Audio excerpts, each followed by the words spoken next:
But write this down. But you cannot accomplish what you have not focused on. If you're not focusing on it, it can't happen. But once you begin to focus on that thing, now you put yourself in a position where we just playing. We're not even serious. We were just playing. We said Obama. And he said immediately Chicago. Somebody said Chicago, and boom, 1 degree of separation. Does that make sense? Make sure you write that down. You cannot attract what you don't focus on. You cannot fix what you don't admit needs to be fixed. All right, so watch this. I'm going to ask this question real quick. All right, watch this. Watch this. Y'all ready? How often have you thought about the fact that you're not consistent as it relates to your work ethic? Good. And how do you think about it? Good. So on a scale there's 7 days in a week. How many days do you think about the fact that you're not consistent? Good. 7 days. And when you think about it for the 7 days, is it a passive or an aggressive thought? Good. So there we go. We're about to fix some stuff right now. So what do I mean when I say it's passive? What do I mean when I say you passively thinking about it? You think about it, but you do nothing about it. That's passive. You think about it, you recognize it, but you don't do nothing about it. What can we do to fix that immediately? What can we do to fix that right now? Good. Make a schedule. Good. What else? You got a schedule? Full-blown schedule? Not full-blown. So we got a schedule, but it's what kind of schedule? It's a passive schedule. Come on, y'all, I'm teaching. When anything that's passive in your life is not going to happen. Anything that's aggressive is what? It's going to happen. Do I passively come here on Mondays? Is this passive? As a matter of fact, if I'm coming, what do? I post a video. What time do I post a video? About noon. That's not what? That's not passive. That's what? That's aggressive. That's not passive. Today, I got into bed about 5 o'clock to try to take a nap. Now, it didn't work, but I did. I got up and took a shower at 5:35. I had my outfit in my mind. The only thing I forgot is that I didn't have a car. No, I forgot I didn't have a vehicle. Daughter got the truck because her car messed up. The Mercedes in the shop because I hit a pothole. So I didn't have a car. But because it's aggressive and not passive, what time did I call y'all and tell y'all I need a ride?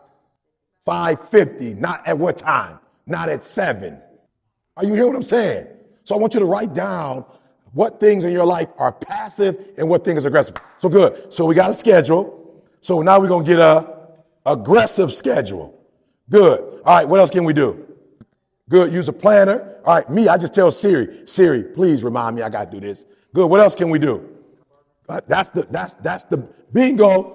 Anytime you're not doing what you're supposed to do, you need to get somebody else in your life that can push you to do it. Does that make sense? Because if you could do it on your own, you would what? You would be doing it. So apparently you don't got what it takes to do it. So you have to find somebody who's what? Who's aggressively doing it already. You got to find somebody who's aggressively doing it already. Does that make sense? Does that make sense? So this one I gave up on Stafford. This one I gave up on my man. Y'all thought I gave up on this year. I've been gave up on him. So when Stafford had one of those years where he was like close to being successful, but he didn't quite get over the hump, that summer they did an interview on him in the Free Press, and somehow somebody who saw that he had potential reached out to him and was like, yo, Peyton Manning, his coach, we can get you hooked up. And the paper records, he said, I'm good on that. Go back and put it in Google. Stafford was like, I'm good. I just had an off year, but I'm good. I don't need professional. I don't need to go that deep. I don't need to go to the next level. I was like, oh, we good. We about to lose. My man Wack, we ain't never going to the Super Bowl. We ain't never going to the playoffs. Why? Because he just said that he's not where he wants to be. And he passively was like, I'm good on Peyton Manning. Whoever Peyton Manning used, I'm good on that. I'm like, whoa, Peyton Manning got 2 Super Bowls. How you good on that when Peyton Manning got 2 Super Bowls and you ain't got no Super Bowls? You should be aggressively seeking out whoever would like to help you. So when my man was like, I'm good on that. I'm like, yep, that's it. The Lions, yep. And then right after that, he didn't hardly do nothing. And we gave him like $100 million. I'm like, we doomed. We just pay the average dude great money. We doomed. I mean, you just took away whatever incentives whatever incentives were for my man to do better. You gave my man $100-something million. That's it. You just paid him to be average. Are you hearing what I'm saying? So there's no reason, when you pay me that kind of money, there's no reason for me to have to. Okay, good. So we got passive and we got what? Good. So we're gonna get an accountability partner. Anything else? Massive action. So I just want you to wake up and just start writing down action stuff. Even if you don't mean it, just start writing it down. Talk to me. Good. Yeah, but still share every single day. Share, get on a scale. What's your scale? Let's talk about that real quick. So if you're trying to lose weight, that it's easy. Like if you're trying to lose weight, it's easy. They got something called a scale. So you can just jump on that boy every day and look at it. What's your scale though for trying to be a better student? What's your scale for trying to be a better husband or wife or whatever you business partner? Like, what's the scale? Somebody talk to me. What's the scale? What do you use now? Let's write this down. What's the scale? What's the measurement tool you use to know if you're where you're supposed to be or you're not where you're supposed to be? Because that's dangerous. Grades. Good. So one of the things we cannot do, grades are good, but we cannot wait till the end of, because grades don't come out till late. So I'm feeling where you're at, but let's work with it and work it out because that's late in the game. Like grades is like the score at the end of the game, right? That's like the score. So we don't want to do that. So let's help you. That's good. But let's talk about, how do we get to that? What's that? Yep. Good. Okay. So let's start with your motivation for your academics. Good. So how many days of the week should we be motivated? 7 days. Good. So how do we measure our motivation? Good. Figuring out why. Yep. If you're motivated by purpose or goal. So I was with Inky Johnson in Atlanta. Inky blew my mind. Raise your hand if you ever heard of Inky Johnson. Okay. If you have not, go look him up. So I was with Inky, right? And Inky was we did an interview for the podcast in Atlanta the other day. And so, Inky, I don't know what you call it, but like Inky, prostate, that's what you call it? Okay. So it just don't work. He got the little boy on it. So he said, it's hilarious. He said a year after he did it, because he played for Tennessee and was supposed to go to the pros, the best medical facility in Tennessee said, we want to work with you for 2 years. No cost to you. But here's what we need you to do. We need you to interview 10 people you love and ask them, is it worth you doing? Don't make sense to me. I would think you would ask me, but they said, no, this is gruesome. It's 2 years. So go to your mom, go to your dad, go to everybody you love, your wife, and ask them, is it worth you? So he said he went to 10 people and asked 10 people, do you think I should do it? The number one question they asked him was, is it going to work? And so he said, he went to the doctor, asked the doctor, doc, they all want to know if we do it for 2 years, is it going to help? And the doctor said, we can't guarantee that. So he went back and told the 10 people what the doctor said. All 10, he said, loved ones said, don't do it. And he said, okay, I got to ask the question though. Why are you telling me not to do it? He said, we're telling you not to do it because what if you do it for 2 years and nothing happens? And he said, okay, that's not good enough. I'm going to do it. No. I want to go back to, we said motivation. I want to go back to what you said. You said the motivation, if it's like the process that you're doing it for or the goal, the prize that you're doing it for. So Inky was like, forget it. I don't care if it work or not, but I just want to go and try it. He said after about 6 months, the doctor came to him. The doctor was like looking funny. The doctor was almost in tears. In a year, the physical therapist was hurt. And Inky was like, what's going on? And they were all like, look, we hurt that. We spent a year with you and nothing has happened. So at this point, you could just come out because we don't want to waste another year. Inky was like, don't even worry about it. Let's go one more year. Went one more year. At the end of the year, nothing changed. And his family was like, nothing changed. He said, no, something did change. He said in the 2-year process, I became a monster. And I learned how to do something without getting nothing. He said, I learned how to emotionally attach from a goal so I can do it even when I don't emotionally feel like doing it. He said, I'm a monster. And if you type Inky up, he comes in as one of the top speakers in the world. Why? Because he went through a 2-year process and didn't get nothing, but he learned to work even when he didn't feel like working. He learned to grind when he didn't see nothing. And most people, you said it, but most people will not be successful. They will not reach whatever they wrote because when there's not anything emotionally attached to it, they're going to quit and give up. Most people were closer than they ever thought they were to finishing that big thing, but they never finished it because they didn't feel like finishing it, or they were doing it and it was pain. And most people quit in the pain because the pain hurts so bad that they don't know if they want to keep going to get to go. But now Inky, one of the best in the world. Why? Because Inky had learned that that the process is more important than the actual prize. And so some people will never reach this because you're going to wake up most days and not feel like it. Like you're going to wake up most days and not be pumped up. You're going to wake up most days and not feel like doing it. But when you can get to a point that you do it anyway, then there's no way you won't reach any of your goals. Does that make sense? Come on, does that make sense? Yeah. That's not passive, that's aggressive. So most of us are going after our goals passively in every area. And that's why we can't make them become a reality, because we're passive about it. We ready? Oh, that go Inky right there. Yeah. Make sure y'all look him up. Write that down. Inky Johnson. Make sure you go look up a video. I want you next week to try to do Monday through Sunday. I want you to watch one of his videos. All right? Go watch one of his videos and make sure you get the story on how this boy was supposed to be in the NFL and he didn't make it to the NFL and he still made it to the NFL. He's still, what I mean by that, he's still a multimillionaire. He still has multiple streams of income because he used that fight, that will, that dog in everything he does. And so he's just as successful. Listen to me. He was going to be top like 16th in the draft. He was projected to be 16th. Now he's 16th in life. Does that make sense? He's 16th in life because he learned to be 16th in football. And now that 16th in football takes him to everything in life. So I want you to write it down. Look at it again. Look at the thing you wrote down. All right. So I want to give you one more principle. Then we're going to open up for question and answer. One more principle. We're going to open up for question and answer. Matter of fact, let's just go back. Let's go back. I want to make sure you got this stuff.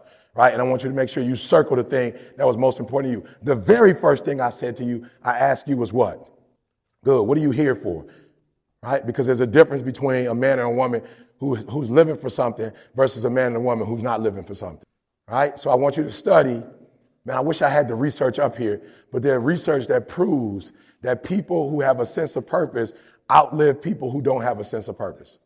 Right? I've shared this with you before, but if you had a brand new car and you sit that car in the garage for a year, do you know that car is not going to be as effective and as efficient as a car you put on the road? Because a car wasn't designed to do what? Sit. It erodes when it sits. You missed what I said. You think by using it, you damage it. No, you're really damaging it by not using it. You let gas just sit in the car for a year. Do you know what happens? You let oil just sit in the car. You know what happens? But that same oil that's in the car, that's moving and running. It's a different oil. That gas is being used is a different gas. And most of you are not where you want to be, not because you don't have the ability to be there, but you're not doing nothing. And every time you sit and waste and do nothing, you are eroding your success. You are eroding your abilities. You are eroding your gifts. But when you use them, I didn't start doing voiceover work. I didn't start doing videos. I started with a GD program. And in the GD program, I would give kids work. But before I gave them their work, I would do what? I would motivate them. I went too far. Before I started motivating kids, I started reading personal development books. And then the books I started reading, I gave to them. And I started motivating them from the books. And I went from teaching a GD class to coming to Michigan State and doing the Advantage. And the Advantage is where all my videos blew up. The Guru story, that wasn't in a big auditorium like this. I don't know if y'all saw the Guru story, but that was in a normal classroom. We didn't start here with all of y'all. We started with 30, 40 kids, but we started. And by starting, it turned into this. Your problem is you haven't started. Write down right now what you should have started that you didn't start. And remember what I said, don't give me a passive start. Give me an aggressive start. What haven't you started aggressively? Let me hear it real quick. Somebody be honest. What haven't you started aggressively? What have you started, but you haven't started aggressively? Let me hear it. Yes, ma'am. Say it again. Caring. I love it. Caring about everything. Come on, let's just be real. How many of y'all just real? Like you going through the motions, but like you ain't really caring about what you're doing. Let me see your hand. Be honest. I love it. Thank you for being transparent. So we need to start with what? You need to care about what you're doing. Put something in it. Put some effort into it. Good. What else? What else have we been passive about? Yes, ma'am. Waking up at 4 a.m. Yep. Most of us have been passive about waking up at 4 a.m. Absolutely. Why 4 a.m.? Write that down even if you ain't ready. I need to start my day before I start my day. Some of y'all just waking up and starting the day. It's just hitting you. You coming right into the day. Like you right in the day. Like boom.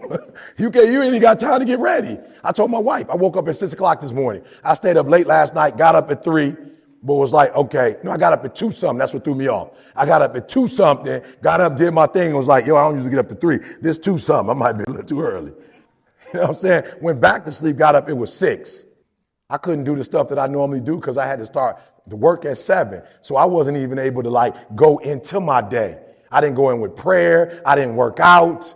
I didn't do the stuff that I do. I had to brush my teeth, take a shower, and go straight getting ready for a training session my son does. I had to get on in the beginning of the call. And then, boom, we had the podcast right after, 2 episodes back to back. Then after that, we went out to eat. Then I had to come back and do stuff. My whole day was ruined.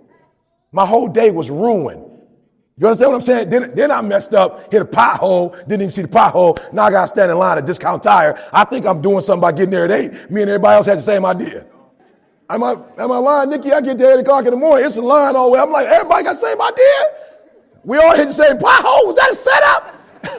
We all right here. I'm talking about, I'm literally like, I'm at Discount Tire. It's like a football game. It was about 12 dudes that was Discount Tire. They all running, get zoom, zoom, zoom. They starting off with like 10 cars. I'm like, this is unbelievable. They're standing like we stood in line for about 10 minutes. Nobody even came to us because they was doing tires.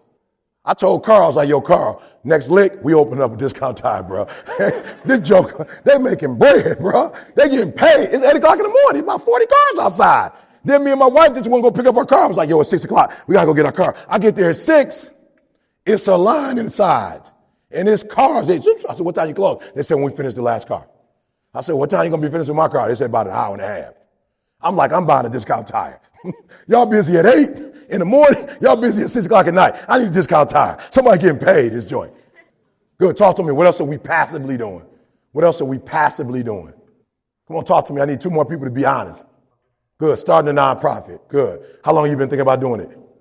3 years now. So write down the thing that you said you was going to do that you haven't done yet. Write it down. And what I want you to do is I want you to write it down every day and talk to somebody about it every single day until you get tired of talking about what you said you was going to do.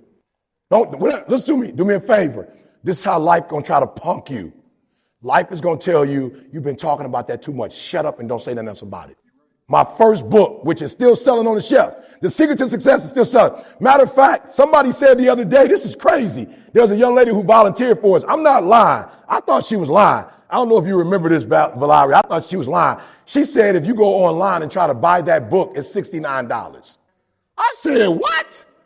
I'm about to start selling the few we got. I said, $69. She said that there are people who are selling that book for $69 because you can't go to a bookstore and grab it. That was the first book I ever wrote. Guess how many years it took me from start to completion to do that book? 10 years.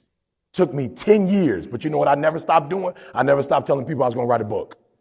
And my homies would be like, yo, E, you said you was going to finish that book 5 years ago. You said you're going to finish 6 years ago. You said you're going to finish 7 years ago. You said you're going to finish 8 years ago. And you know what that did? When they kept saying that, guess how I felt when they kept saying that?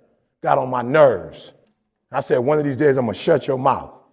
One of these days I'm going to shut. So do me a favor. Don't go. You embarrassed about it. You don't want nobody to know about it. Don't do that. Keep saying you're going to do it so people can hold you accountable. Because one day it's going to be one day it's going to be one day it's going to be that's the best-selling book. Matter of fact, that joke is like, we lost to Dolly Parton as the #1 book in audiobook. Audiobook still going. Guess what? We still getting money every month.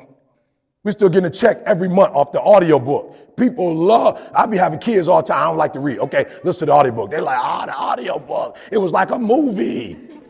We got the creaking on the floor. I'm walking up the stairs. You can hear the creak. The line, you can roar. You can hear when I was homeless, the leaves. I'm telling y'all, like, that sucker so sweet. You can hear me wink. They got that sucker so, I go, wow. You can hear that joker. One of the best books, and we're still getting a check from it. But guess what? It took me 10 years. If I would have stopped at 8, we would have never got a check from it. If I'd have stopped at 9, I would have never got a check from it. So don't let nobody fool you. Whatever it is you say you're going to do, just keep saying it out loud. Because one of these days we're going to talk and you're going to be like, yo, E, can you come speak for the nonprofit? I'm going to be, you finished it? For free. Just get a couple books. You know what I'm saying? Buy a couple books to give out to the kids. Are you hearing what I'm saying? So do me a huge favor. Don't stop saying it. How long did it take me to get my first degree? 12 years. How long did it take?